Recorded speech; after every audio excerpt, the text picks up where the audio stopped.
예, 지난번에 6번까지 했죠? 6번까지 했습니다. 그러니까 복음에는 하나님의 의가 나타났다 그랬을 때 그 하나님의 의가 디카에 오시네 그래갖고 그 의라 그랬죠. 의. 여기 이 의라는 게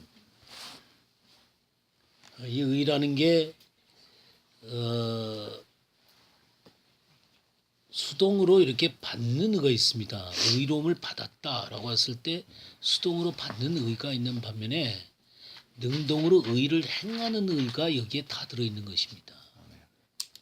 그러니까 우리는 보통 의롭다 하심을 받았다라는 것에만 초점을 많이 두는데 의롭다 하심을 받았다라고 하는 것은 의를 행하는 위치 가운데 우리를 두신 거죠.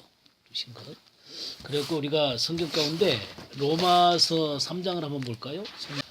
3장 28절을 보게 되면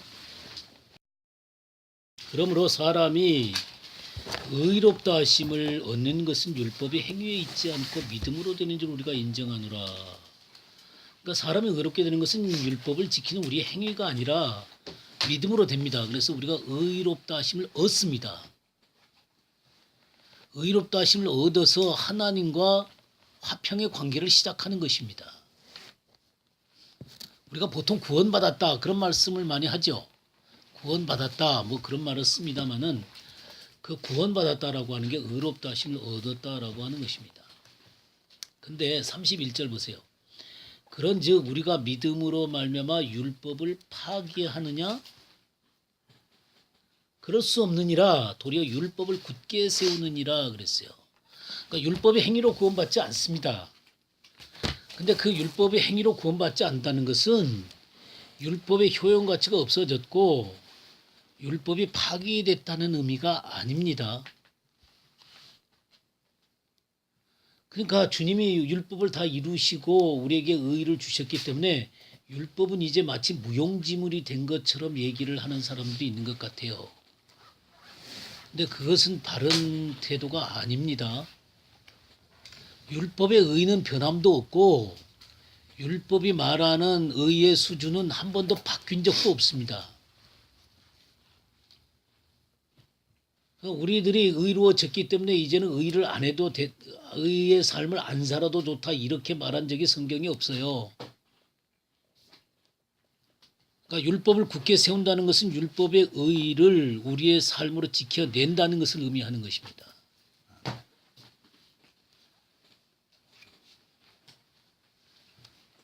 물론 우리가 율법으로 말미암아 죄를 깨닫고 죄인인 것을 알았고 그래서 예수님을 고백했던 것처럼 우리는 율법을 다 바로 지킬 수가 없겠죠. 근데 우리 안에 들어오신 주님이 율법을 이루는 삶을 살아가도록 이끌어 가시는 것입니다. 우리 안에 들어오신 성령님께서 율법을 능가하는 삶을 살아가도록 우리를 이끌어 간다 그 말이에요. 그래서 율법의 의를 이루는 삶을 살게 되는 것입니다. 그러니까 복음에 나타난 의는 수동적으로 내가 예수님을 믿음으로 의롭다 하심을 받는 것이 있지만 능동적으로 내가 성령님을 쫓아서 의를 이루는 삶을 살게 되는 것입니다. 이게 로마서 8장을 가보게 되면요. 1절 말씀부터 몇 절 보겠습니다. 그러므로 이제 그리스도 예수 안에 있는 자니 결코 정죄함이 없나니 이는 그리스도 예수 안에 있는 생명의 성령의 법이 죄와 사망의 법에서 너를 해방하였습니다.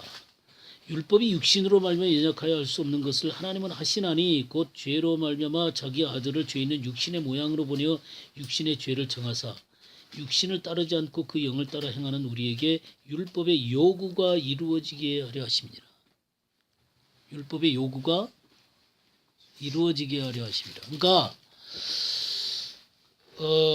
제가 여러 번 설명했죠. 그러므로 이제 그리스도 예수 안에 자는 결코 정죄함이 없다라고 하는 것은 주님이 모든 대가를 지불했기 때문에 이제 죄를 지어도 정죄함을 안 받는다는 의미가 아닙니다. 내가 성령을 쫓아서 살기 때문에 생명의 성령의 법으로 승리의 삶을 살기 때문에 죄를 이기기 때문에 정죄함이 없는 겁니다. 이게 킹 제임스 성경을 보면 더 명확한데 이 NIV나 우리나라 성경은 잘 안 나와 있어요. 킹 제임스 성경 1절에는 뭐라고 되어 있냐면 육신을 쫓았고 영을 쫓아 행하는 우리에게 하나님 이제 그리스도 예수 안에서 정죄함이 없다 이렇게 표현되어 있어요. 그리스도 예수 안에 있는 우리가 육신을 쫓았고 영을 쫓기 때문에 정죄함이 없다 이런 식으로 표현되어 있어요. 여러분들이 킹 제임스 성경을 보시면 그렇게 되어 있는 것을 보실 것입니다. 이는 그리스도 예수 안에 있는 생명의 성령의 법이 죄와 사망에서 너를 해방하였습니다. 그리고 여기 율법이 육신으로 말미암아 연약하여 수 없는 것을 율법을 못 지키는 건 무엇 때문에 못 지켜요? 우리 육신 때문에 못 지키는 것입니다. 육신 때문에 못 지키는 거예요. 그러니까 이 율법은 거룩한데 이 육신이 연약해 갖고 못 지키는 거예요. 근데 하나님은 어떤 일들을 하냐면 그 아들을 육신에 있는 육신의 모양으로 보내세요. 죄 있는 육신의 모양. 그러니까 죄 있는 육신으로 보냈다 그 말이 아니에요. 죄 있는 육신의 모양으로 보내서 그 육신의 죄를 정하사, 이 정하사라는 말이 뭐냐면요. 여기 정하사라고 하는 이 말이 파멸시킨다는 말이에요. 육신에 있는 죄를 파멸시키는 거예요. 죄의 권능을. 그러니까 이 육신의 이 권능을 파괴시켜서 육신을 따르지 않고 그 영을 따라 행하는 우리에게 율법의 요구가 이루어지게 하려 하십니다. 그러니까 육신을 따르지 않고 그 영을 따라, 이 따라라는 말이 뭐냐면 지배 밑에 들어간다는 거예요. 지배 밑에. 육신의 지배 밑에서 이제 영의 지배 가운데로 들어온 우리에게 율법의 요구가 이루어지게 하려 하십니다. 이해가 되십니까? 네. 이렇게 말씀을 제대로 하나하나 보게 되면 이 말씀 자체가 우리에게 능력이 되는 것을 보게 돼요. 그리고 그 육신의 권능을 파괴시켜 버리시고 우리 안에 성령의 지배 밑에 두셔갖고 성령으로 말미암아 우리를 이 율법의 요구를 이루어지도록 이끌어 가신다. 할렐루야. 아멘. 어렵습니다. 아니요, 그렇게 만들어 놓으셨어요 지금 주님이. 육신이 파괴되어졌다는 것을 믿고. 근데 이제 이게 처음에는 이게 아무리 믿어도 안 돼요. 그러니까 말씀 드리잖아요. 네, 아무리 믿어도 안 되는데 어떻게 하시냐면 주님이 불시험이나 말씀을 공부하게 하고 말씀이 이런 것들을 계속 조명함으로 말미암아 우리 육신이 이미 무너졌고 정말 그 이 불시험 가운데서 이 불타가서 이 그 능력이 소멸되도록 자꾸 만드시는 거예요. 그래서 성령의 사람이 되게 하시는 거예요. 그래서 어느 날, 나 육신이 다 죽었구나. 내 성령 쫓아 사는 사람으로서 살게 하시는 거예요. 그러면 이제 딱 어떤 순간에 오냐면 이런 것들을 다 이제 마음속에 숙지를 했잖아요. 숙지를 하고 이제 하는데 딱 상황이 닥쳐요. 상황이 닥치는데 이 육신이 죽으라고 자기가 왕노릇하고 싶어 해요. 그럴 때 그냥 나를 핏대나게 하는 누가 그냥 이글이글 나를 화나게 해요. 그럴 때 어떻게 하면 좋아요? 그래요. 그때 죽었다고 선언할 수가 있는 거예요. 이걸 모르면요. 선언이 안 돼요. 그 이 육신을 시키고 싶어 견딜 수가 없어요. 딱 한마디 해주고 쏴주고 싶고 그냥 딱 처단하고 싶고 떠나고 싶고. 예, 막 그러고 싶지. 그럴 때 딱 그래 내가 죽었어. 내가 저 사람 앞에서도 죽은 거야. 그래서 딱 굴복시키고 성령을 쫓아서 하는 거예요. 제가 저기 살아보니까 제가 불구덩이에 몇 번 들어갔는지 몰라요. 제가 불구덩이에 몇 번 들어갔는지 몰라요. 주여. 근데 어쨌든 이 육신의 이 힘이 죽어갑니다. 아니 그리고 이미 죽었다라고 선언해야 돼요. 우리 주님이 이걸 처단했다라고 선언하시고 그걸 죽음에 자꾸 넘기게 되면 이 육신은 점점 힘을 잃어가요. 힘을 잃어가요. 근데 육신을 자꾸 기살려 주잖아요.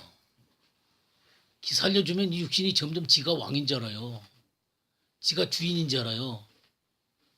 그리고 계속해서 자기가 왕노릇 하려고 그래요. 근데 이미 처단된 존재거든요. 그걸 죽음에 계속 넘기셔야 돼요. 이 우리들이 이 의라고 할 때 복음에는 의가 나타났다고 할 때 이 의는 단순히 수동적으로 얻는 의만이 아닙니다. 온전하게 주님의 의를 행하는 것을 의미하는 것입니다. 거기까지 가는 거예요.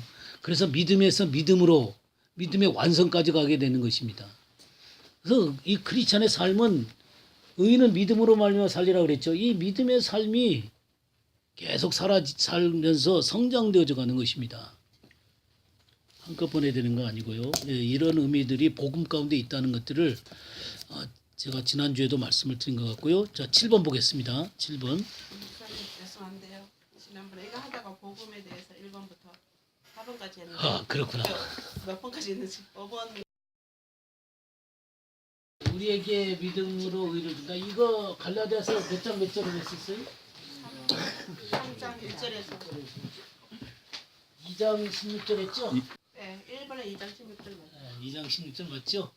믿음으로 의로워졌다는 얘기 나왔죠? 2장 16절. 그 다음에 성령 세례는 갈라디아서 2장 3장 27절. 27절. 예, 3장 27절. 3장 27절과 수동적으로는 갈라디아서 2장 20절. 네. 내가 그리스도께 십자가에 못 박혔다는 거. 능동적으로 이것을 인정해서 내가 육체와 함께 정과 욕심을 십자가에 못 박았느니라. 네. 내가 의지로 받아들인 것입니다. 그러니까 이게 주님이 만들어 놓으신 것을 내가 이 의지로 인정하고 그것을 내 것으로 받아들인 것입니다. 이게 성령 세례예요. 그 다음에 생명의 성령의 법을 따르는 것은 갈라디아서 6장 14절.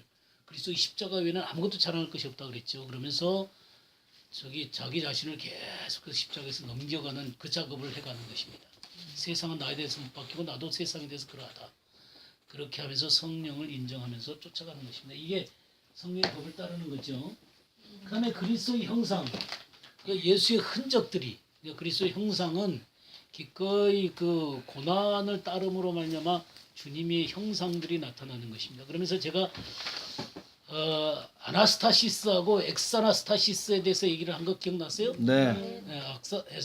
이 아나스타시스 이것은 부활이에요. 예수의 부활. 그리스도께서 죽음에서 부활하셨다 할 때 이 부활이에요. 네. 그래서 우리가 예수님을 믿을 때 우리를 죽음에서 부활의 사람이 되게 하신 것, 부활의 영을 갖게 하신 것, 이게 아나스타시스예요. 근데 이 사람이 계속해서 주님과 함께 고난의 자리로 기꺼이 자기를 넘기고 죽음의 자리로 넘겨가면서 주님의 이 부활의 영이 우리를 사로잡는 거예요. 부활의 영이 사로잡아서 승리의 삶을 이끌어 가실 때 그게 바로 뭐냐면 엑사나시스타시스예요. 그래갖고 이 부활의 영이 내 삶과 함께 충만하게 내 속이 가득해지는 거예요. 그런 경우들이 있습니까? 여기까지 가셔야 돼요. 여기까지. 그 부활의 영이 나를 사로잡으셔서 이 모든 문제들 가운데 이렇게 아주 기꺼이 딛고 넘어가는 이 승리의 영 속에 사로잡히는 삶을 살게 되는 것입니다. 그것이 제가 얼굴과 얼굴을 맞대고 본다. 그런 얘기 한 적 기억나시죠? 네. 예? 주님의 영광을 바라고 즐거워하느니라. 그런 것들이에요. 주님의 영광을 바라고 즐거워. 영광의 영이 임하는 거예요. 영광의 영이. 이런 것들이 있고, 전 다섯 번째. 갈라디아서 보겠어요. 갈라디아서 6장 2절 보겠습니다. 너희가 짐을 서로 지라. 그리하여 그리스도의 법을 성취하라. 이 그리스도의 법이 있습니다. 그리스도의 법. 그리스도의 법이 뭐예요? 사랑이에요. 사랑. 사랑. 근데 이 사랑이라고 하는 게 우리가 먼저 하나님의 사랑 가운데 들어가야 됩니다. 하나님의 끝없는 사랑을 이해해야 돼요. 자, 우리가 로마서 5장을 보게 되면요. 5장에 5절 보면요. 소망이 우리를 부끄럽게 하지 아니하면 우리에게 주신 성령으로 말미암아 하나님의 사랑이 우리에게 부음받음이니 그랬죠. 로마서 5장 5절. 소망을 부끄럽게 하지 않아요. 그러니까 소망이 뭐예요? 우리의 소망이 뭡니까? 그리스도의 형상이 이루어지는 거죠. 주님의 영광을 바라고 즐거워하는 거죠. 그 앞에 그랬잖아요. 2절. 2절이 뭐예요? 또한 그로 말미암아 우리가 믿음으로 서 있는 이 은혜에 들어감을, 그러니까 은혜 속에 가까이 접근하는 허락을 받았다 그랬죠. 그래서 점점 은혜 속으로 들어가서 마침내 하나님의 영광을 바라고 즐거워하는 시간, 요 소망이 온전히 이루어지는 그것을 소망이라 그러는 거예요. 그래서 4절에 뭐라고 했어요? 인내는 인내는 연단은 소망을 이루는 줄 압니다. 마침내 소망이 이루어지게 되는 것입니다. 소망이. 이 소망이 바로 그리스도의 형상이 이루어지는 거예요. 주님을 얼굴과 얼굴로 맞대고 보는 거예요. 내가 마지막 날 재림 때 주님의 얼굴을 그렇게 보는 게 아니라 이 삶을 살아가면서 주님의 얼굴을 뵙고 사는 거예요. 주님의 얼굴을 살면서. 소망을 가지세요. 안 된다고 자꾸 그러지 마시고 이 소망을 확고하게 붙드세요. 네. 이 소망이 부끄럽게 하지 아니하면 하나님의 사랑이 우리의 마음에 부음받았기 때문이죠. 이 하나님의 사랑이 우리를 거기까지 이끌어 간다고요. 우리를 위해서 십자가에 돌아가신 이 놀라운 사랑이 우리를 거기까지 이끌어가는 거예요. 내 힘이 이끌어가는 게 아니에요. 그래서 여기 5장 6절 뭐라 그랬어요? 우리가 아직 연약할 때의 기약대로 그리스도께서 경건하지 않은 자를 위해 죽으셨도다. 8절 우리가 아직 죄인 되었을 때 그리스도께서 우리를 위해 죽으심으로 하나님께서 우리에게 대한 자기의 사랑을 확증하셨느니라. 10절 곧 우리가 원수 되었을 때 그 아들의 죽으심으로 말미암아 하나님과 화목되었은즉 화목된 자로서는 더욱 그의 살아나심으로 말미암아 구원을 받을 것이니라. 이 연약하고 죄인 되었고 원수된 우리들을 위해서 죽으신 그 놀라운 그 사랑이 나를 끝까지 붙들기 때문에 그렇습니다. 이 사랑이 나를 어디까지 끌고 가요? 소망까지 끌고 가는 거예요. 그렇기 때문에 환난 때도 즐거워하는 거예요. 우리가 하나님의 영광만 바라고 즐거워하는 게 아니라 환난도 즐거워하는 것은 이 환난을 통해서 인내를 연단을 통해서 마침내 검증된 자가 돼가지고 정말 소망이 그리스도의 형상이 내 속에 이루어지는 그 영광을 바라는 즐거운 소망을 우리가 기대할 수 있다 이 말이에요. 이것이 부끄럽지 않는 것은 무엇 때문에요? 무엇 때문에요? 예, 하나님의 사랑이 부음받았다 이 말이에요. 우리들 마음 가운데 이 사랑이 부음받았다.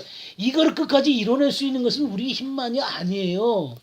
바로 이 하나님의 사랑이 나를 끌고 가는 거예요. 그리고 나는 그것을 쫓아서 믿음으로 나아가는 거예요.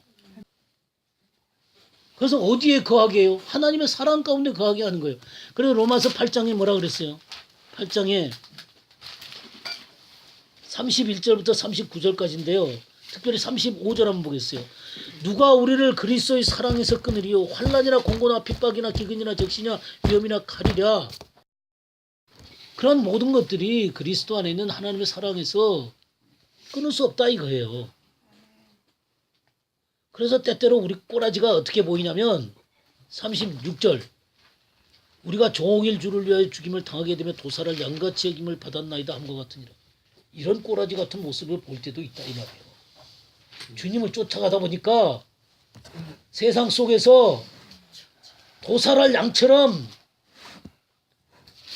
초라한 모습으로 보일 때가 있다 이거예요. 나의 죄 때문에 그럴 때도 있고 실질적으로 주님을 위해서 섬기다 보니까 사람들은 승승장구하는데 나는 초라해지는 그런 모습이 될 수도 있다 그 말이에요. 예. 그런데 그 다음 기절이 뭐냐면 그러나 이 모든 일에 우리를 사랑하시는 이로 말미암아 우리가 넉넉히 이기느니라.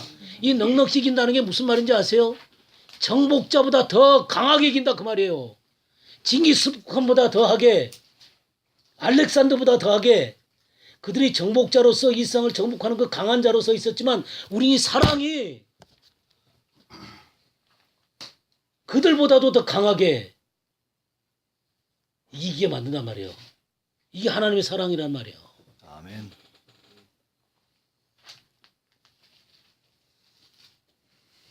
그럼 내가 확신하노니 사망이나 생명이나 천사들이나 권세자들이나 현절이나 정렬이나 능력이나 높음이나 기쁨이나 다른 아무 비전이라도 우리를 우리 주 그리스도 예수 안에 있는 하나님의 사랑에서 끊을 수 없으리라.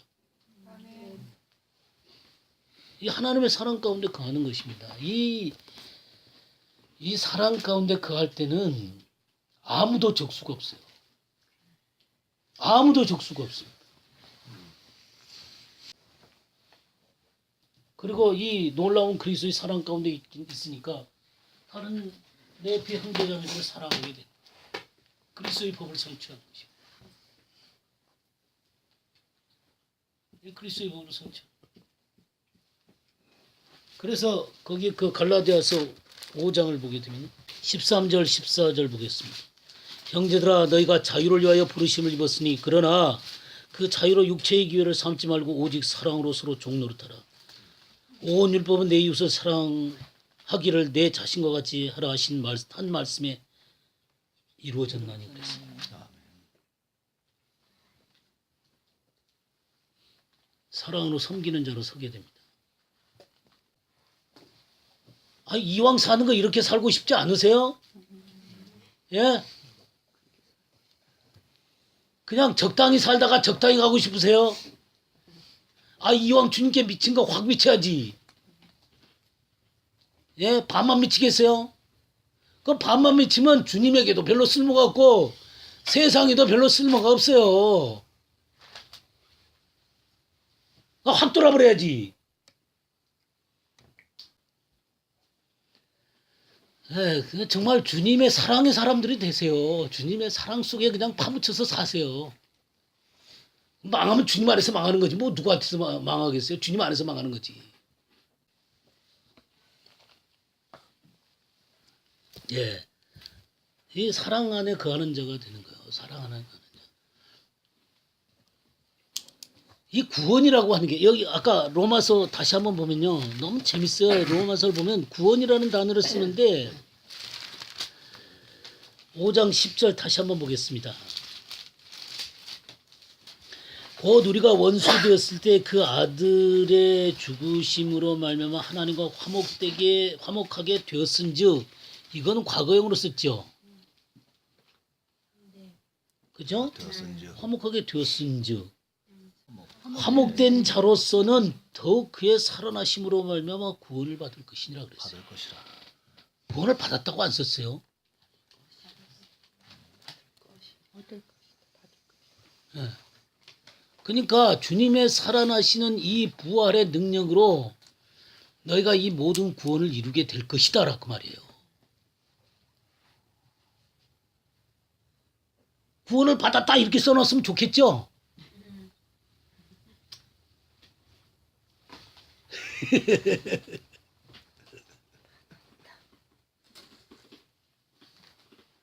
그러니까 성경에 구원을 받았다, 구원을 이루라 그런 말씀들이 많이 있어요.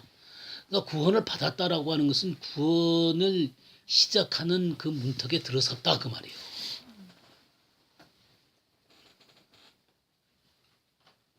마침내 예수 그리스도의 형상을 이루게 되는 온전한 구원의 자리까지 이르러가야 된다 그 말이에요. 근데 우리가 그 소망을 갖는 게 부끄럽지 않은 게 무엇 때문에 그래요? 그리스도의 사랑 때문이에요. 우리가 죄인 되었을 때 그리스도께서 우리를 위하여 죽으심으로 하나님께서 우리에 대한 자기의 사랑을 확증하신 이 사랑 때문에 그 소망이 이루어질 걸 우리가 믿는 거예요. 그럼 다 이루어졌으면 좋겠죠. 뭐 저기 지금 다 이루어졌으면 아무 걱정도 없이 그냥 천국만 가면 될 거 아니에요. 근데 사실 그런 거 아니죠. 이 땅에서 살아가는 삶이 있는 거죠. 이 삶 속에서 주님은 그 구원의 온전한 모습을 이루기를 원하신다.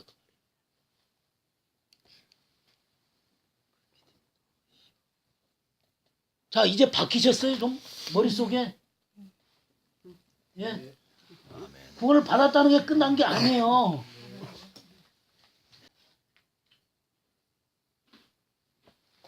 정말 내가 주님의 형상으로 이루어가고 그 부활의 영광으로 나아갈 수 있는 소망이 있다는 게 얼마나 감사합니까?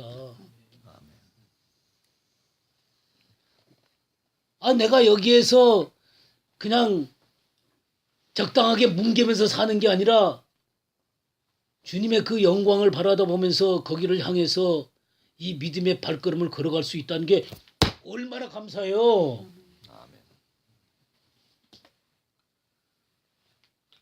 근데 그 잘못 가르쳐 갖고는 마치 구원 받았으니까 이제 천국 티켓 따놨으니까 내가 아무렇게나 살아도 천국 간다. 그래갖고 기저귀 차고 살아요. 기저귀 차고. 뭉개면서 산다고요. 그게 그렇게 좋아요?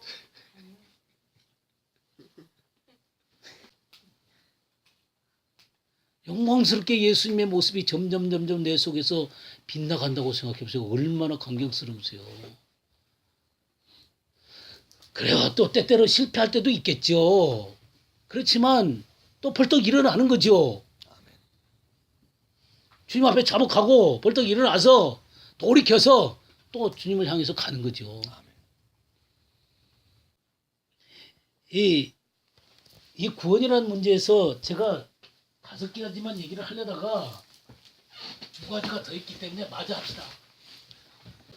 이 우리가 온전이다 그럴 때, 이 온전이라 그럴 때 6번째요. 6번째,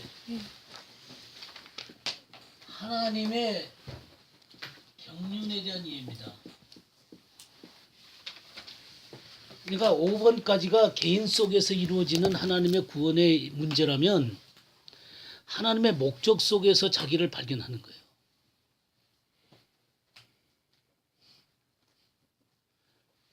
그러니까 우리 한 사람의 개인의 구원으로 끝나는 게 아니라 하나님은 하나님 나라의 어떤 경륜들을 위해서 우리를 불러내신 거예요.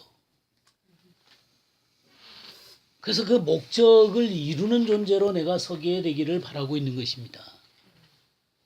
그게 로마서 9장, 10장, 11장의 내용이에요. 로마서 9장, 10장, 11장이 뭐예요? 예, 이스라엘에 대한 얘기죠. 복음과 이스라엘에 대한 얘기예요. 그러니까 하나님은 모든 민족이 구원을 받을 뿐만 아니라 이스라엘의 구원까지도 염두에 두고 계세요. 그래서 하나님 나라를 마침내 이루시기를 원하시는 것입니다. 참된 원유맨이 이루어져서 하나님의 언약이 완성되어지는 그것을 볼 수 있으셔야 돼요. 근데 많은 사람들이 하나님 나라에 대한 개념은 갖고 있는데 그 하나님 나라의 개념을 이스라엘 뺀 하나님의 나라를 자꾸 생각을 해요. 그러다 보니까 하나님 나라가 반쪽밖에 안 보이는 거예요. 이스라엘의 온전한 구원을 봐야만 이 하나님 나라의 뿌리를 보게 돼요. 그러니까 이 이스라엘을 모르게 되면 어떤 현상이 생기게 되냐면 뿌리 없는 하나님의 나라가 되는 거예요. 근데 뿌리가 없다고 얘기를 하니까 어떻게 얘기를 하냐면 이렇게 얘기를 해요. 이스라엘을 주님께서 사용하셨지만 하나님께서 이 이스라엘을 교회로 대체시켰다는 거예요. 그래서 구약에서는 이스라엘이지만 신약에서는 교회가 됐다는 거예요. 그리고 조금 더 은혜를 베푼 사람들은 또 뭐라고 얘기를 하냐면 이방인의 충만한 수가 들어까지 이스라엘이 들어는 완악하게 된 것이라 그리하여 온 이스라엘이 구원을 받으려 할 때 이 온 이스라엘을 이스라엘만이 아니라 열방이 합해진 모든 하나님의 백성이라 그래요. 온 이스라엘에 대한 이 설명을. 그래서 온 이스라엘이 구원받는다 할 때 그는 이스라엘만이 아니라 모든 하나님의 백성들을 의미하는 것이다. 그래서 이스라엘을 포함시켜 주긴 하지만 전체다 이 말이에요. 근데 웃기는 게 뭐가 웃기냐면 여러분들이 로마서 9장부터 11장까지 이스라엘이라는 그 얘기를 볼 때 혈통적인 이스라엘을 쓰고 있다 이 말이에요.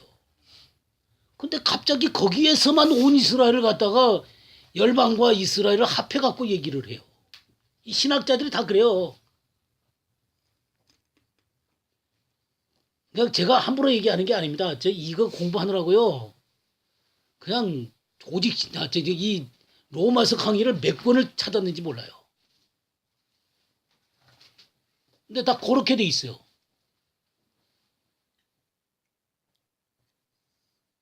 온 이스라엘에서 이스라엘만을 얘기 못하게 만들어놔요.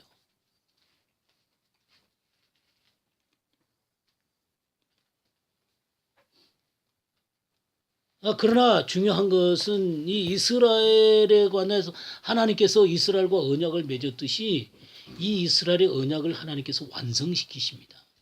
이 완성시키시는 하나님의 놀라운 언약의 완성 속에 이방인이 어떻게 해요? 함께 동참하는 것입니다.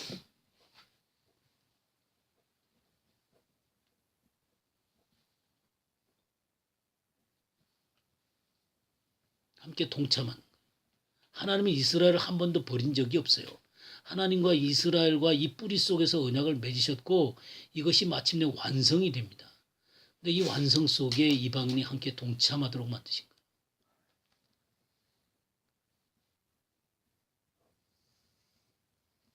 그래서 결국에 와서는 하나님은 이스라엘만 구원받기를 원하시는 게 아니에요. 하나님께서 이스라엘이 잘못됨으로 말미암아 이방인의 긍휼을 베푸셔서 이방인들이 구원을 받게 하셨어요. 그래서 이방인을 또 긍휼히 여기심으로 이 긍휼히 여기심으로 또 이스라엘을 또 긍휼히 여기셨어요. 모든 사람들을 다 죄 가운데 가두어 두시면 모든 사람에게 긍휼을 베풀기를 원하시는 하나님의 놀라운 마음이 거기 있으세요. 그러니까 하나님은 이스라엘과 이 언약을 맺었을 때 단순히 이스라엘만 쳐다본 것은 아닙니다. 모든 인류를 쳐다보신 거예요.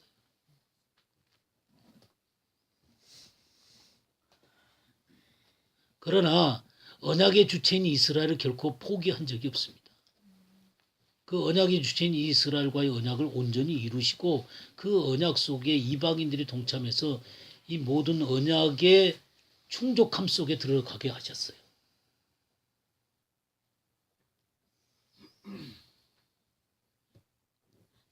이런 놀라운 하나님의 경륜을 이해하고 있으셔야 돼요.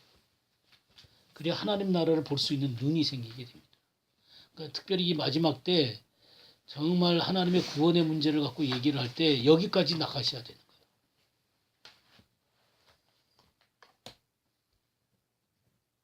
하나님의 놀라운 경륜의 이 그림을 볼 수 있으셔야 돼요.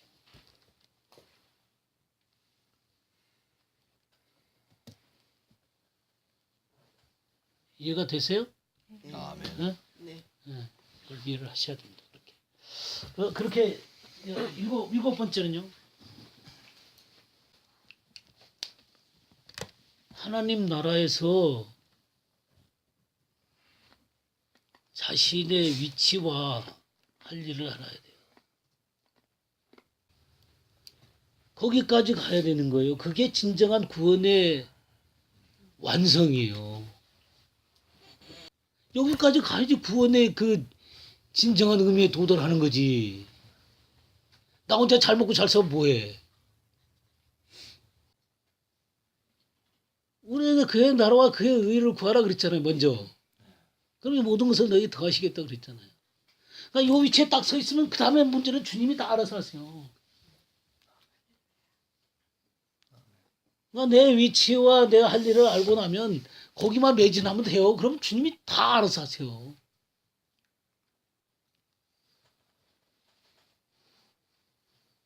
이게 로마서 15장을 한번 보세요. 16절 보겠습니다. 이 은혜는 곧 나로 이방인을 위하여 그리스도 예수의 일꾼이 되어 하나님의 복음의 제사장 직분을 하게 하사 이방인을 제물로 드리는 것이 성령 안에서 거룩하게 되어 받으실 만하게 하려 하심이라. 지금 바울 사도는 자기를 뭐라 그랬어요? 하나님의 복음의 제사장 직분을 가졌다 그랬죠. 그 그리스도 예수의 일꾼이고요. 누구를 위해서요? 이방인을 위해서. 이방인을 위해서 그리스도 예수의 일꾼이 되고 복음의 제사장 직분을 하게 하는 것이 내가 할 일이다라고 얘기를 하고 있어요. 그러니까 바울 사도는 자기가 뭘 해야 될 사람인지 알았죠. 아멘. 여러분은 아세요? 잘 모릅니다.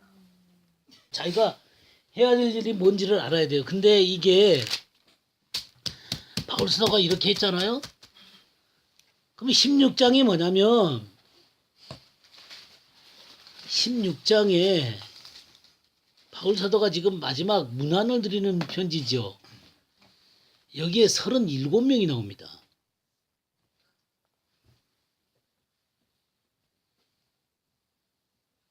이 37명이 나오는데 이 37명의 내용이 뭐냐? 이 16장을 쓰게 된 이 중요한 내용이 뭐냐면 하나님 나라를 위해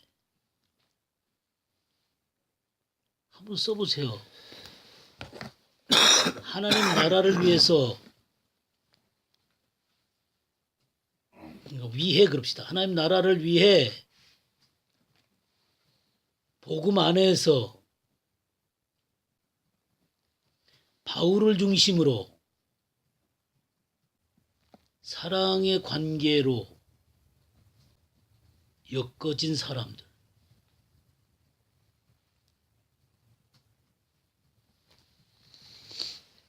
그러니까 이 16장에 나오는 이 37명의 사람들이 전부 다 바울과 관계가 있어요. 근데 이 사람들이 그냥 단순한 사람들이 아니라 하나님 나라를 위해서 복음 안에서 바울을 중심으로 사랑의 관계로 엮어진 관계들이에요. 여러분들이 이 한마디 한마디 보게 되면 바울이 그렇게 쓰고 있는 것들을 보게 될 것입니다. 나의 동역자들, 나의 친척, 또 수구한 마리아, 나와 함께 갇힌 안드로니고, 이렇게 내 사랑하는 암블리아, 이 깊은 관계들 가운데 맺어진 사람들로 37명의 이름이 나와요. 두 사람은 이름이 안 나오고 루포의 어머니라는 말로 쓰고요. 또 네레오의 자매, 이제 부인 이름을 네레오의 자매 이렇게 쓰고 있습니다. 근데 이 관계들은 바울과 아주 깊은 관계를 갖고 이 하나님 나라를 같이 힘쓰는 것을 보게 돼요. 그래서 하나님께서는 이 하나님의 나라를 향해서 이 바울이란 사람에게 이방인의 제사장 직무를 감당하게 하도록 하기 위해서 그와 함께 그 일들을 힘쓰도록 이렇게 엮어놓은 사람들과 함께 일을 하게 된 거예요. 그러니까 하나님의 일을 혼자 하는 게 아니에요. 또 특별한 지도자들을 세우기도 해요. 이 바울처럼. 근데 모두 다 특별한 지도자들은 아니에요. 모두 다 되게 대가리만 있으면 안 되잖아요. 그죠? 그 특별한 지도자들을 세우고 그와 함께 하나님의 특별한 어떤 역사들을 위해서 같이 사랑의 관계로 엮어놓은 사람들이 있어요. 그런 사람들과 함께 하는 거예요. 하나님의 일이라는 건.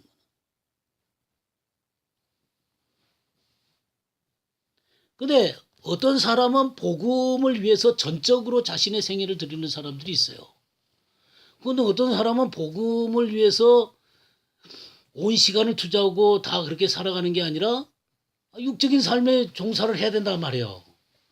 뭐 돈도 벌어야 되고 직장도 다녀야 되고 사업도 해야 되고 뭐 그런 사람들이 있단 말이에요. 다 복음만 전하면 어떡하겠어요. 그래서 그런 사람들이 함께 뭉쳐갖고 주님의 일을 하는 거예요. 전부 다 복음만 전하고 나가겠다 이게 아니에요. 그게 이제 어디 나오냐면 그 15장 27절 한번 봐보세요.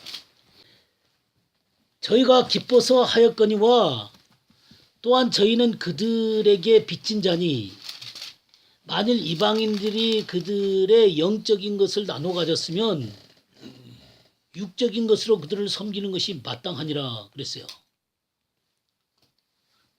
그러니까 지금 이게 무슨 말이냐면 이스라엘 사람들의 영적인 것을 니네가 나눠 받았는데 지금 니네들은 부유한 상태에 있고 지금 이스라엘 성도들은 가난한 상태에 있다 이거예요.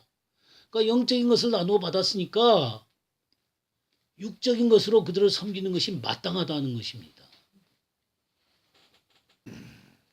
그리고 바울 사도가 복음을 전하기 위해서 서바나로 가려고 하는데 바울 사도는 로마 교회 성도들한테 뭐라 그래요? 너희가 그리로 보내주기를 원한다 그런단 말이에요. 그 말은 무슨 말이에요? 니네들이 물질로 뒤에서 밀어달라 그 말이에요. 그러니까 하나님의 나라를 위해서 복음을 전하고 말씀을 전하는 사람들은 말씀 전하고 돈 버는 건 아니겠죠, 그죠? 말씀 전하고 돈 버는 건 아니에요. 물론 돈도 법지다마는 말씀 전하러 가면 또 저기 그 사례비도 주고 그러더라고. 근데 뭐 돈 벌려고 뭐 말씀 전하는 거 아니잖아요, 그죠? 생기는 거지. 목사님이 돈 생기니까 목사님한테 뭐 주님이 또 주님의 종 굶기시겠어? 그러니까 주님이 책임지시겠지 뭐 그러면서 자기를 안 책임져. 그럼 목사는 뭐 땅 파갖고 먹는 거 아닌데. 아니 물론 저기 돈 많은 목회자들도 많아요. 뭐 교회에서 그냥 빵빵하게 대주는 그런 목회자들도 있지만 뭐 전혀 그런 거 없는 사람도 있잖아요. 복음만 전하고 나그네처럼 예전에는 그렇게 살았어요. 이 저기 초대교회 때는. 그럼 누가 그 나그네된 이 복음 전하는 자들을 누가 먹여 살렸어요? 성도들이 먹여 살렸어요. 성도들이. 그래서 같이 그 일을 하는 거예요. 그러니까 하나님의 나라는 자기가 가진 걸로 섬기는 거예요. 말씀을 가진 사람은 말씀 전하면서 섬기는 거고 돈 가진 사람은 돈 가진 거 갖고 섬기는 거고 그렇게 하면서 함께 가는 거예요. 함께. 그렇게 해서 팀워크를 이뤄서 함께 엮어져 가지고 하나님 나라를 이루어가는 것입니다. 이게 7가지예요. 그래서 제가 아주 간략하게 7가지 얘기를 했습니다마는 여러분들이 한 사람의 성장에 대해 생각을 하면 이 7가지를 생각하시면 돼요. 그러면 어느 정도 그 안목이 생기셨죠? 네, 안목이 생기셨죠. 그렇게 한 사람을 쳐다볼 때 이 사람이 지금 어디까지 왔구나 하는 것들을 이해할 수 있게 되는 거예요. 그리고 그를 어떻게 도와줘야 되는지가 보이게 되는 거예요.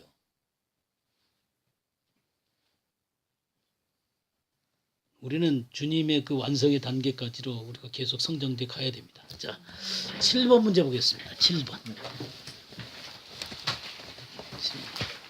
7번 예. 우리는 무엇과 무엇의 균형 속에서 성장해야 하는가? 베드로후서 3장 18절. 네.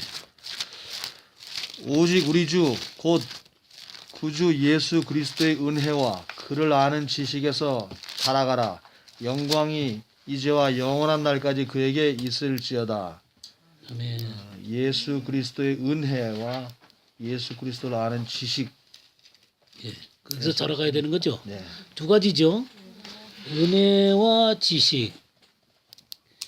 대체적으로 은혜는 기도의 문제와만은 관련이 있어요. 기도 문제와.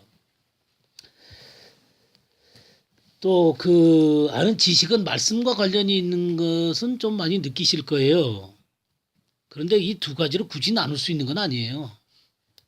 굳이 나눌 수 있는 건 아니에요. 은혜 가운데 있는 사람은 지식 가운데 있어야 되고요. 지식 가운데 있는 사람은 은혜 가운데 있어야만 합니다. 근데 이게 분리될 수 있는 성질의 것이 아니에요. 근데 어떤 사람은 은혜가 강한 사람처럼 보여요. 지식의 말씀은 별로 없는데. 근데 이런 사람은 잘못되기 쉬워요.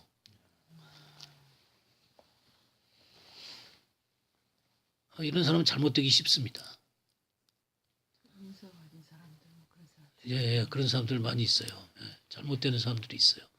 근데 지식의 말씀은 많이 있는데 은혜가 없는 사람들이 있어요. 해골바가처럼. 그런 사람도 많아지. 예, 지식적인 거. 그러니까 이거는 진짜 지식이 아니에요. 예, 그러니까 이런 사람들은 그 심령이 메말라 갖고 꼭 해골바가지 같은 사람들이 있어요. 그러니까 이런 사람들은 사람들 죽이는 거예요. 그 말씀 갖고. 그 말씀 갖고 죽이는 거예요. 근데 우리가 고린도전서 1장을 한번 볼까요? 1장 4절 한번 보겠습니다. 그리스도 예수 안에서 너희에게 주신 하나님의 은혜로 말미암아 내가 너희를 위하여 항상 하나님께 감사하노니 예, 9절까지 읽어주세요. 이는 너희가 그 안에서 모든 일 곧 모든 언변과 모든 지식의 풍족함으로 그리스도의 증거가 너희 중에 견고하게 되어 너희가 모든 은사에 부족함이 없이 우리 주 예수 그리스도의 나타나심을 기다림이라. 주께서 너희를 우리 주 예수 그리스도의 날에 책망할 것이 없는 자로 끝까지 견고하게 하시리라. 너희를 불러 그의 아들 예수 그리스도 우리 주와 더불어 교제하게 하시는 하나님은 미쁘시도다. 예. 여기요, 이 말씀을 좀 잘 보세요. 4절에 보면 그리스도 예수 안에서 너희에게 주신 하나님의 은혜 그랬죠. 이 사람들은 이 하나님의 은혜가 있었어요. 근데 사실 은혜가 있었지만 은혜의 본질이 있었던 건 아닙니다. 왜 그러냐면 이 사람들이 5절에 너희가 그 안에서 모든 일, 곧 모든 언변과 모든 지식이 풍족해요. 말도 잘했던 것 같아요. 이 사람들은 말도 잘하고 지식도 아주 풍성했어요.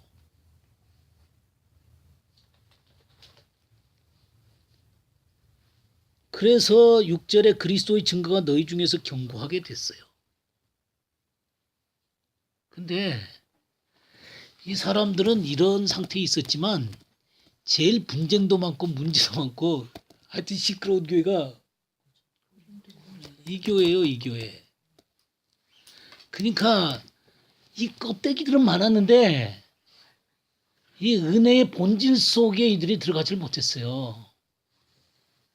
근데 그것도 은혜죠. 은혜긴 은혜인데 이들은 표면적인 것들은 많이 성장을 했는데 내면적으로 본질적인 것 가운데서 이들이 진정한 성숙을 맛보질 못했어요.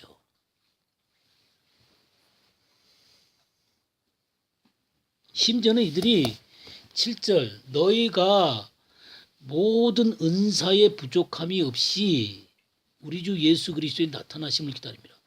그러니까 이 모든 은사의 부족함이 없도록 은사가 많아요. 그러면 심지어는 주님의 이 나타나심은 이 재림이 아닙니다. 이거 재림이 아니라 아포칼리프시스.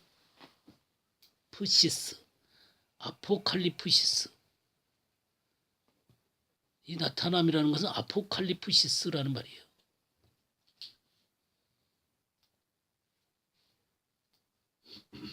그리스도가 계시적으로 나타나는 것을 기다리는 거예요. 이 아포칼립시스가 이 덮개를 이렇게 벗기다 그런 말이에요. 덮개를 벗기다. 그러니까 감추었던 것이 드러나는 거예요. 계시가 드러나는 계시가. 그러니까 심지어는 계시적으로 그리스도가 드러나기까지 기다리는 사람들이에요.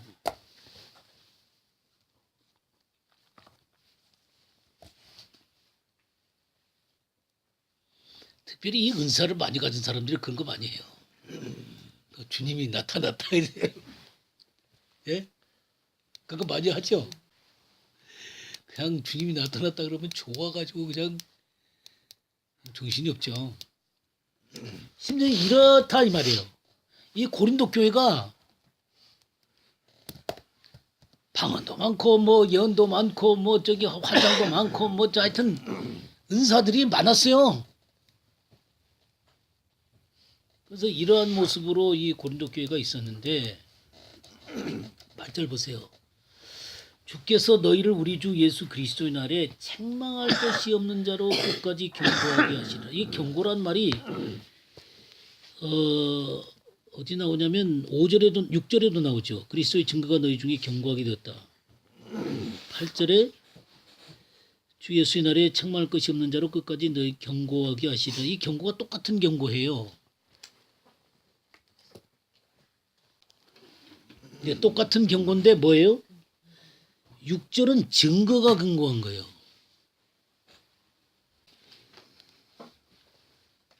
그래 전하는데 아주 잘 전해요.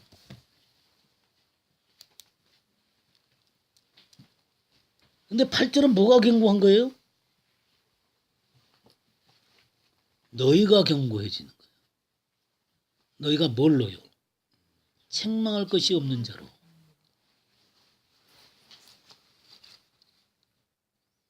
비난받을 것이 없는 자로 성숙한 자로 경고해지기를 바라는 거예요. 그러니까 말만 경고해지는 게 아니라 지식만 경고해지는 게 아니라 뭘로 경고해지기를 원하는 거예요? 참다운 성숙. 주님의 온전한 성숙으로 너네들이 성장하기를 원한다는 거예요. 그러니까 말씀을 보면 너무 재밌어요. 이게 참 그냥 보면은 그 말이 그 말 같이 다 보이잖아요. 그죠?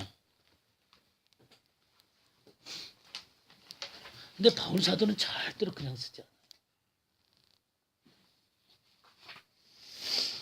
그 이면 속에 그 내용들이 숨어 있어요. 그 다음에 이 9절 보세요.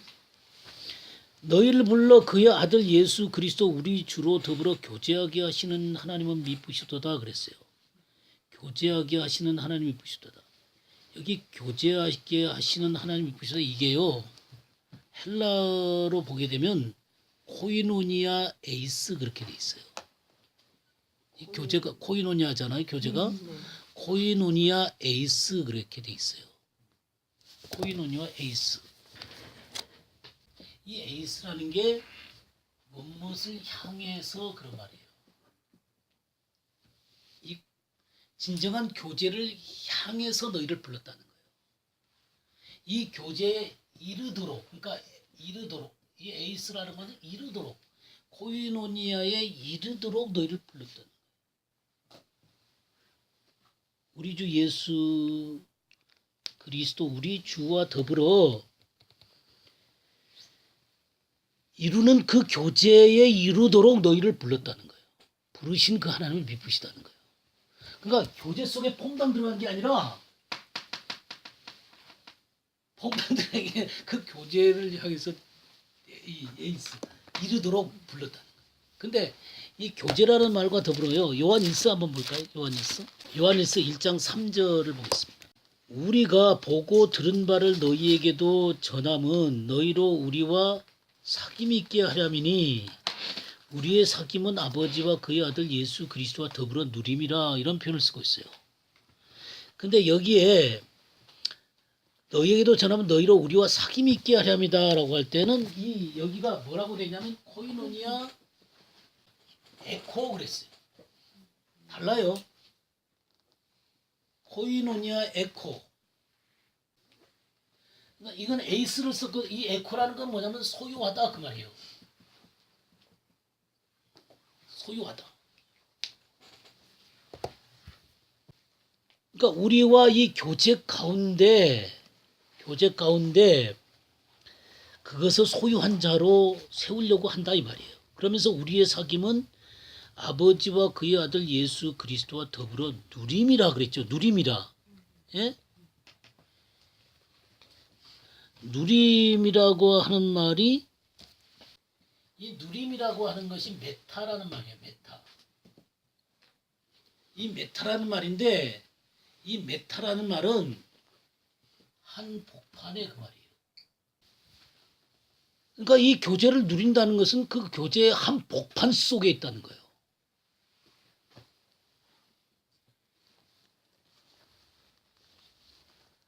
그 차이를 아시겠습니까?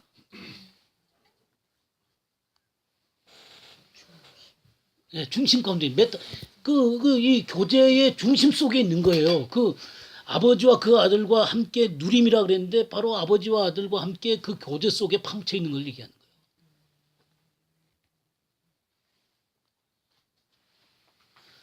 그러니까 이 요한일서를 쓸 때 이 요한 사도는 이 교제를 하나님 중심 가운데 본질 가운데에서 이렇게 만지고 있는 교제를 쓰고 있는 거예요. 근데 이 고린도전서에 쓰고 있는 이 교제는 그 교제를 향해서 지금 이 사람들이 불렀다는 거예요. 그러니까 아직 본질을 만지지고 못하고 있는 이 고린도 교회의 모습을 볼 수 있다 그 말이에요. 이 은혜 같은 것들이 풍성하게 많이 있어요. 많이 있는데 언변도 많고 지식도 많고 증거도 견고해져 있고 은사도 부족함이 없고 심지어는 그리스도가 계시로 나타나기를 기다리는 그런 그 열망들도 있고 이런 게 껍데기란 말이에요. 진짜 중요한 건 주님과 예수 그리스도와 하나님과 나누는 그 교제 가운데 있는 게 진정으로 중요한 거잖아요. 참 이 공부를 하면서 너무 재밌더라고요. 이 교회가 그렇구나. 이 교제 속에 있는 게 아니라 이 교제를 향해서 지금 부르고 있구나. 그리고 증거는 견고한데 이 사람들 자체는 책망할 것이 많은 거야. 그러니까 책망할 것이 없는 자로 세우고 싶은 거예요, 견고하게. 필요로 하는 교회구만. 제가 가면 바울 사도도 고생 실컷 했는데 바울 사도가 맨날 변명하잖아요. 내가 다른 사람들에게는 사도가 아닐지라도 니네한테는 사도다 그러면서 참 애쓴 교회예요. 우리나라 말로 얘기를 하면 이 음미가 안 돼요. 음미가 안 되는데 그런 것들을 이렇게 하나하나 짚어가면서 보면 이게 너무너무 놀라운 거예요. 너무너무 놀라운 거예요.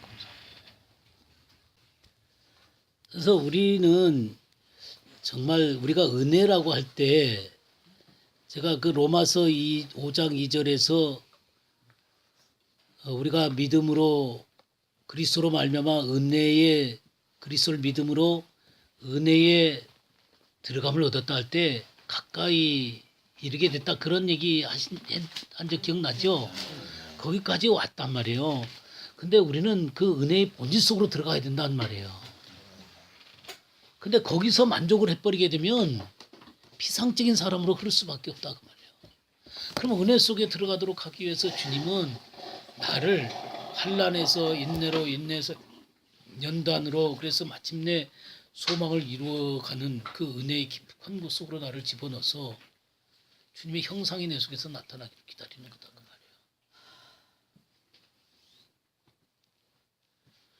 말이에요. 이렇게 성숙이 필요한 것입니다.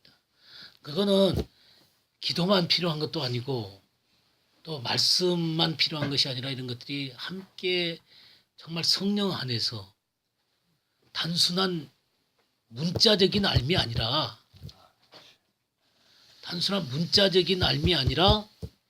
성령의 깨우침이 필요한 것이죠. 그래서 우리가 마태복음 13장에 보게 되면 마태복음 13장 보겠어요. 13장 보면 그 네 가지 밭의 비유 나오잖아요. 네. 네 가지 비유 나올 때 그 18절 말씀부터 보면 18절부터 23절까지 우리 장재호 집사님 한번 읽어보시겠어요? 그런즉 씨 뿌리는 비유를 들으라.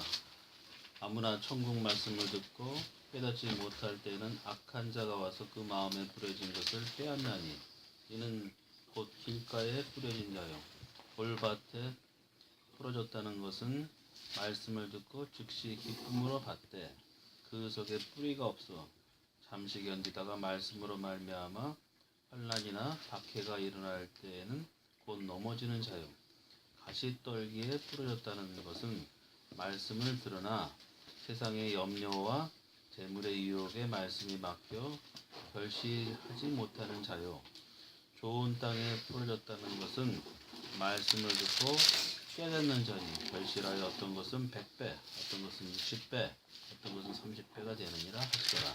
여기서 제일 많이 나오는 단어가 뭐예요? 말씀이요, 말씀.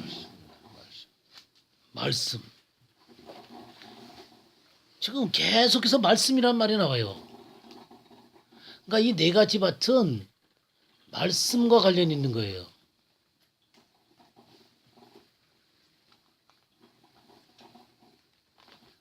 그러니까 말씀을 듣고 결실하는 사람이 되어야 돼요.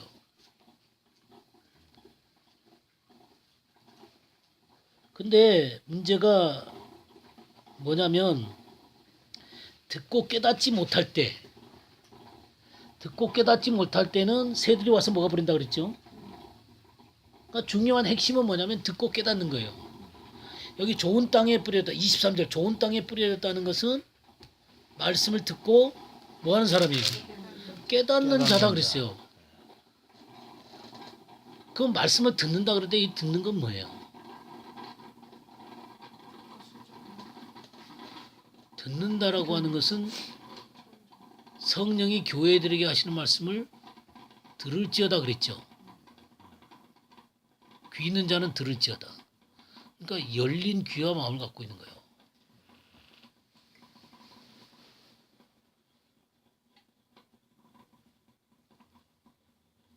열린 귀와 마음을 갖고 말씀을 이해하는 겁니다. 그럼 깨닫는다는 것은 뭐냐면 그 말씀을 지킨다는 거예요. 이해한다는 얘기가 아닙니다.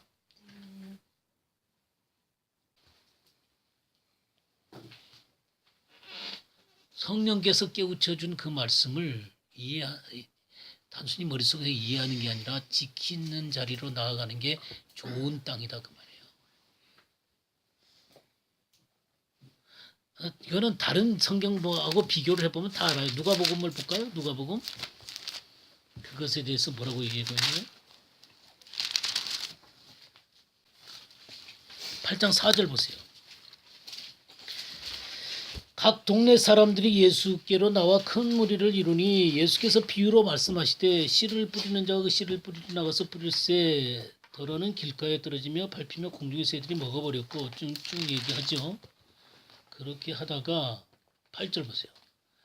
더러는 좋은 땅에 떨어짐에 나서 100배의 결실을 하였느니라. 예, 그 다음에 설명이 나오죠. 네, 쭉 15절. 좋은 땅에 있다는 것은 착하고 좋은 마음으로 말씀을 듣고 뭐라 그랬어요? 지키어 인내로 결실하는 게 아니라 이게 좋은 땅이라는 거야. 마태복음 깨닫는 데다가 초점을 뒀어요. 성령께서 그를 깨닫게 하는데 초점을 뒀지만 이 깨달음은 지키어 인내해서 결실을 맺는 걸 얘기하는 거예요.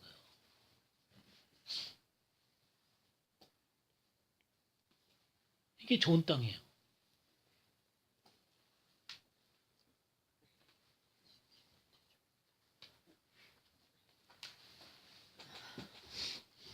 그냥 말씀을 아멘 한다고 다 되는 거 아니라고 말이에요. 그래서 아멘 한도 된다는 게 아니라 이거를 지켜 인내로 결실을 해내는 사람들이 진짜 좋은 밭이다 그 말이에요. 히브리서를 한 군데 더 보겠습니다. 히브리서를 보면 6장을 한번 보겠습니다. 6장 1절에서 12절까지 그러므로 우리가 그리스도의 도의 초보를 버리고 죽은 행실을 회개함과 하나님께 대한 신앙과 세례들과 안수와 죽은 자의 부활과 영원한 심판에 관한 교훈의 털을 다시 닦지 말고 완전한 대로 나아갈지니라. 하나님께서 허락하시면 우리가 이것을 하리라. 한번 빛을 받고 하늘의 은사를 맛보고 성령에 참여한 바 되고 하나님의 선한 말씀과 내세의 능력을 맛보고도 타락한 자들은 다시 새롭게 하여 회개하게 할 수 없나니 이는 그들이 하나님의 아들을 다시 십자가에 못 박아 드러놓고 욕되게 함이라. 땅이 그 위에 자주 내리는 비를 흡수하여 밭가는 자들이 쓰기에 합당한 채소를 내면 하나님께 복을 받고 만일 가시와 엉겅퀴를 내면 버림을 당하고 저주함에 가까워 그 마지막은 불사름이 되리라. 사랑하는 자들아 우리가 이같이 말하나 너희에게는 이보다 더 좋은 것 곧 구원에 속한 것이 있음을 확신하노라. 예, 12절. 하나님은 불의하지 아니하사 너희 행위와 그의 이름을 위하여 나타낸 사랑으로 이미 성도를 섬긴 것과 이제도 섬기고 있는 것을 잊어버리지 아니하시느니라. 우리가 간절히 원하는 것은 너희 각 사람이 동일한 부지런함을 나타내어 끝까지 소망의 풍성함에 이르러 게으르지 아니하고 믿음과 오래 참음으로 말미암아 약속들을 기업으로 받는 자들을 본받는 자 되게 하려는 것이니라. 예. 여기 여러분들이 좀 궁금한 것들이 많이 있죠. 타락한 자들은 다시 새롭게 하여 회개케 할 수 없다. 이런 것들 좀 궁금하시죠? 예? 자, 어쨌든 우리 여기 도의 초보를 가지고 있는 사람들이에요. 지금 이 상황이 죽은 행실 회개함과 하나님께 대한 신앙과 세례들과 안수와 죽은 자의 부활과 영원한 심판에 관한 교훈을 털을 다시 닦지 말고 완전한 대로 나아가라. 그러니까 이런 것들은 전부 다 도의 초보들입니다. 초보들. 좀 뭐라 그럴까?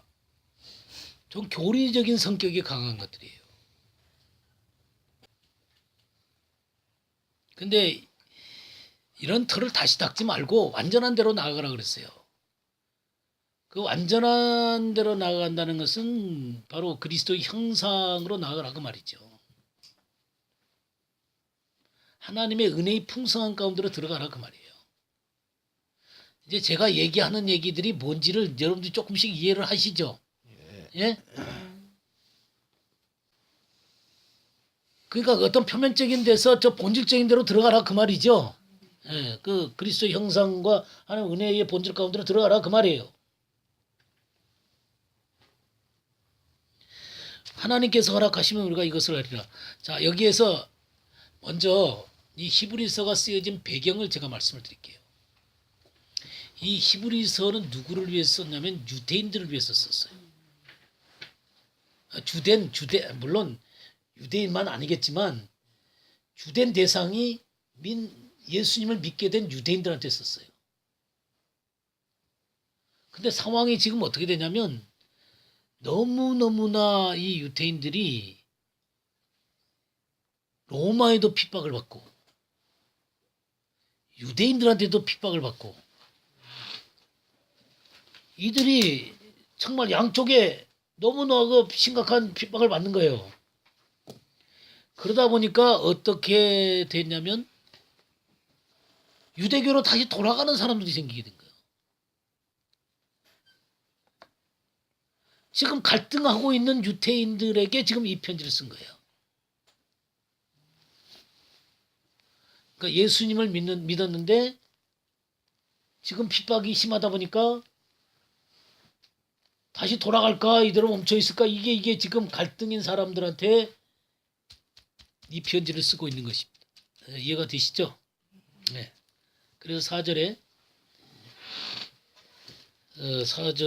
뭐라 그랬냐면 한번 빛을 받고 하늘의 은사를 맛보고라는 건 경험하고 그런 얘기예요. 성령에 참여한 바 되고 하나님의 선한 말씀과 내세의 능력을 맛보고도 그러니까 이건 진짜 구원의 이 경험을 한 사람들이에요.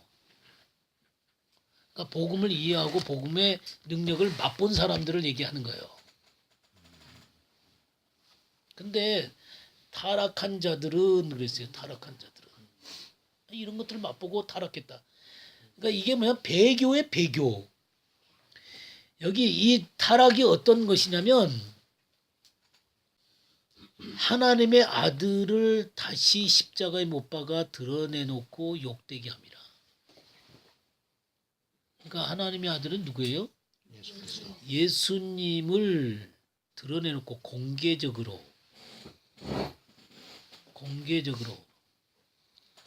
욕되게 함이라.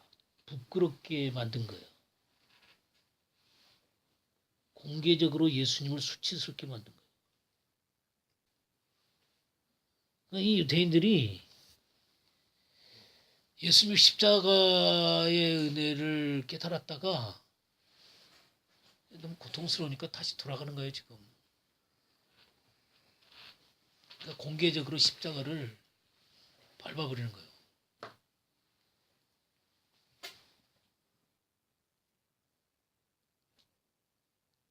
그러니까 구원한 예수님의 십자가를 갖다가 수치스럽게 여기게 만든 거예요. 그런 상황입니다. 그래서 땅이 그 위에 자주 내리는 비를 흡수하여, 자주 내리는 비는 이스라엘에서는 비는요 축복입니다. 축복. 겨울에 비 많이 왔어요 이번에? 네, 이번에 장마처럼 많이 왔어요. 그게 이제 축복의 단비가 온 거예요. 여러분 그 너무 재밌는 게 하나님의 인자하심이라는 말 나왔죠. 인자하심이라는 게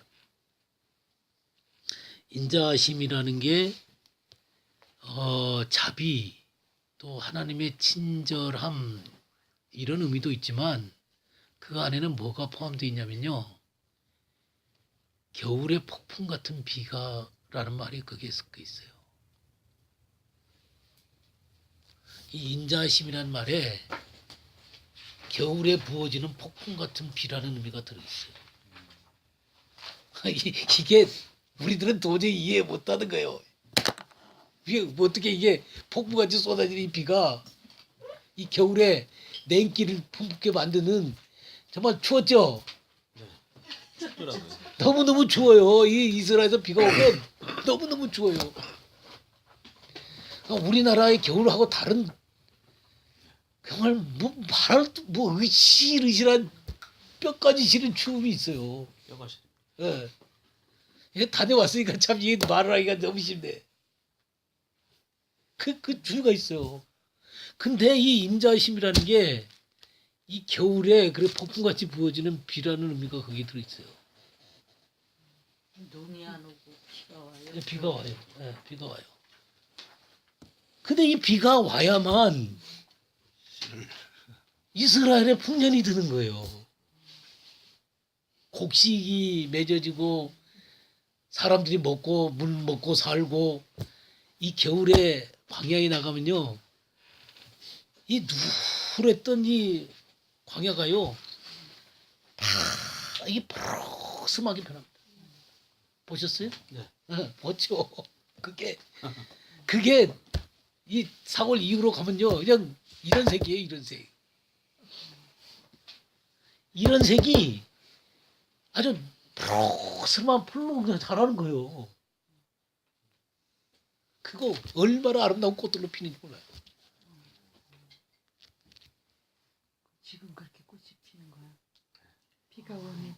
네. 비만 오면 아, 비가 안 오면 누래지고요. 네, 4월 달부터 11월까지는 거의 비가 안 와요. 바싹 말르고. 네, 바싹 말려 그냥 뭐 분말 같지요.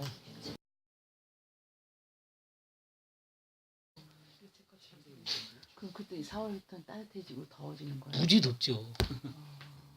무지 덥죠.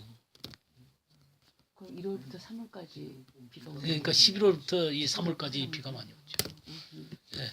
근데 그게 인자하심이라는 거예요. 그렇게 살아나니까. 네. 그게 인자하심이에요. 인자하심이 겉으로 보면은 막 폭풍처럼 막 주위에 떨고 맛보고 오셨네. 우리가 괴롭고 느껴지지만 인자하시고 이게 바로 모든 것을 살아나게 하고 먹고 살게 하고 풍요를 갖다 주는 거예요. 역사적인. 그게 인자하심이에요. 그래 이게 자주 내리는 비를 흡수하여 밭가는 자들이 쓰기에 합당한 채소를 내면 하나님께 복을 받고 그렇게 해서 이 영혼이 자라게 만드는 거예요. 근데 만일 가시와 엉겅퀴를 내면 버림을 당하고 저주함에 가까워 그 마지막은 불사름이 되리라. 하나님 앞에 불사름이 되는 것이죠. 이 저기 그 엉겅퀴를 계속 내고 그러면 근데 9절 보세요. 9절에 사랑하는 자들아 우리가 이같이 말하나 너에게는 이보다 더 좋은 것 곧 구원에 속한 것이 있음을 확신하노라. 이 우리나라 번역이 구원에 속한 것이 있음을 확신하노라. 이게요. 가까운 곳이랑 그 개정된 건 아닌 거는 어떻게? 옛날 성경은 뭐라고 돼 있어요? 구원에 가까운 것을 그 확신하노라. 부정 그것도 아니에요. 이게 정확하게 하면요 뭐냐면 구원을 소유하고 있음을 확신하노라 이 말이에요. 아, 완전히 다른 말이네. 아까 에코란 말 있죠? 네. 예? 아까 에코란 말이에요 에코. 아까 저기 그 코이노니아 에코 그랬죠? 코이노니아를 가지고 있다 아까 그런 말 썼죠? 그 말이에요 에코요 그 말 똑같은 말이에요. 예. 구원을 갖고 있음을 확신하노라. 하나님은 불의하지 아니하사 너희 행위와 그의 이름을 위하여 나타낸 사랑으로 이미 성도를 섬긴 것과 이제도 섬기고 있는 것을 잃어버리지 아니하시느니라. 이들이 주님 안에서 해온 일들이 있다 이거요. 해온 일들이 있어요. 근데 자 지금 이 기로에 서 있다 이 말이에요. 지금 이들이 해온 것도 있고 하여튼 구원이 있음도 있고 그렇지만 지금 돌아설 것이냐 말 것이냐 뭐 이런 기로에 유대인들이 서 있습니다.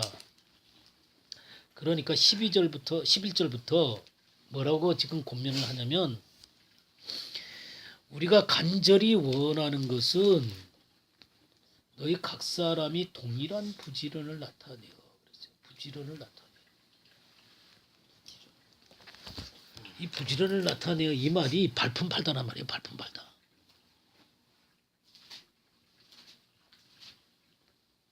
발로 밟히 돌아다니는 걸 얘기하는 거예요.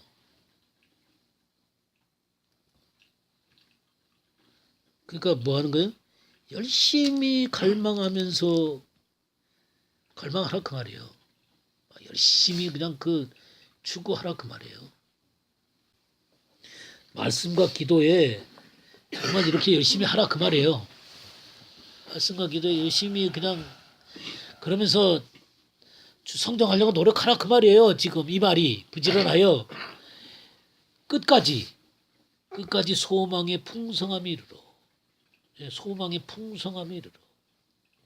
이 풍성함에 이른다 이 말이요. 이 풍성함에 이른다 이 말이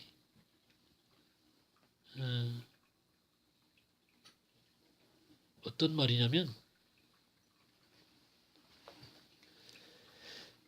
가득 간직하다 그 말이에요. 가득하게 간직하다.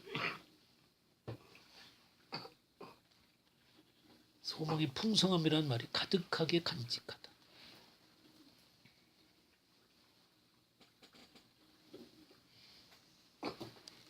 얼마나 풍성한지 꽉 차게 간직하라 그 말이에요. 그냥 소망으로 꽉 채우라 그 말이에요.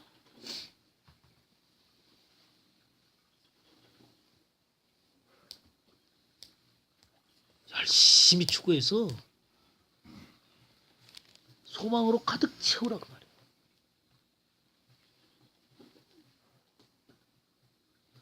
예수 그리스도를 닮아가는 그 모습으로 가득 채우라. 그 소망으로 가득 채우라 그 말이에요. 하나님의 영광을 바라보는 그 영광으로 가득 채우라 그 말이에요.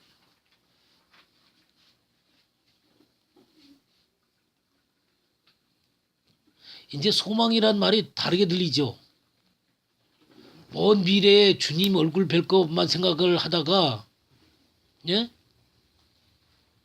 이 땅에서 주님의 영광의 모습을 닮아가는 소망. 아멘. 조금 소망이란 말이 다르게 들리죠. 근데 지금 예수 그리스도의 모습으로 내가 닮아가는 그러면서 주님의 영광을 바라고 즐거워하는 그 소망 말이에요. 이 소망으로 그냥 가득 채워지는 거죠.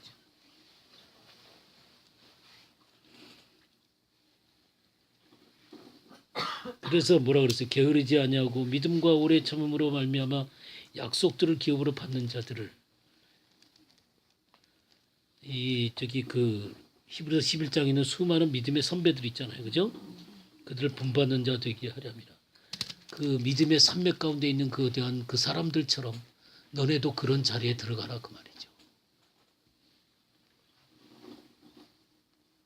너네들도 그런 믿음의 그 산맥들에 쓰여 있는 그 수많은 사람들처럼 너희도 그런 자들을 본받아서 그렇게 서 있으라는 것입니다.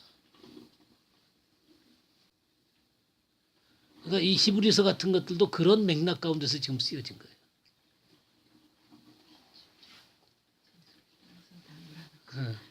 그 믿음의 그 선진들 있잖아요. 그러면서 믿음의 주 또 온전케 하신 예수 그리스도를 바라보자. 그렇게 다 이렇게 다 연결이 돼서 이긴다. 히브리서도 그렇게 연결이 되어 있는 거예요. 그러니까 이런 말씀들이 그 단락단락된 게 아니라 이렇게 연결이 돼서 쫙 흘러가는 거예요.